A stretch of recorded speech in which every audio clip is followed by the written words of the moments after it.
Okay, so if you do a search on how to release a golf club on YouTube, you'll get a lot of different answers.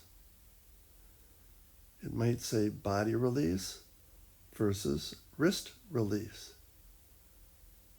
There might be a throw release versus a twist release. Some call it a roll release versus a throw release. There's an RIT or an LOP release from Jim Hardy's book called The Release. They might talk about forearm rotation as a method of release. Some people say swing low and left on the exit. Some might just call it the Eureka exit move.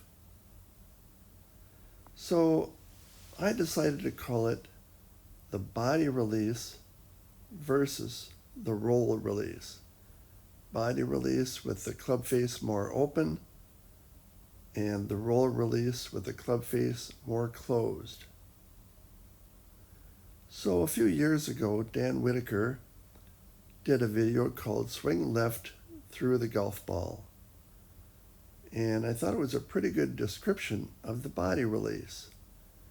He talked about Ben Hogan. And here's Dan on the right and Ben Hogan on the left with a body release. Notice the club face is more open and the forearms have not rolled over. The club head is to the right of the hands as viewed by the golfer,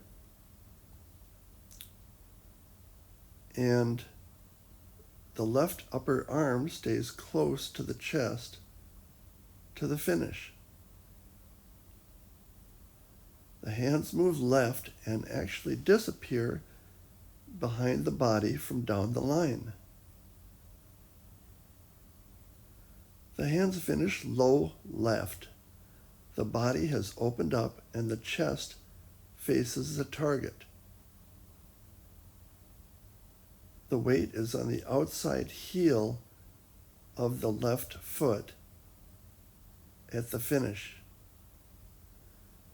The leading edge of the club face is parallel to the spine at this time in the body release.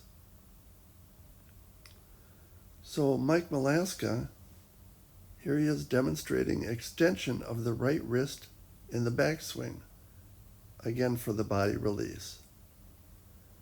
Here's Mike Malaska demonstrating extension of the left wrist after impact. And here's Mike Malaska demonstrating flexion of the right wrist after impact. Now, Mike Malaska says that the right wrist extension to a flexion is like shooting a basketball or throwing a baseball. The right wrist extension to flexion is a little like Steve Curry shooting, but is not a forearm roll. Mike Malaska is not a fan of the forearm roll method of release. So here's a body turn release. Colin Morikawa. His body's quite open without excessive forearm roll. He likes to hit a fade. Now, the leading edge of the club face parallel to the spine encourages a body release. That's position 6 in the downswing. So here's an open club face at P6, which tends to require more forearm roll. So let's talk about the forearm roll release. There's less body turn and more forearm roll in this method.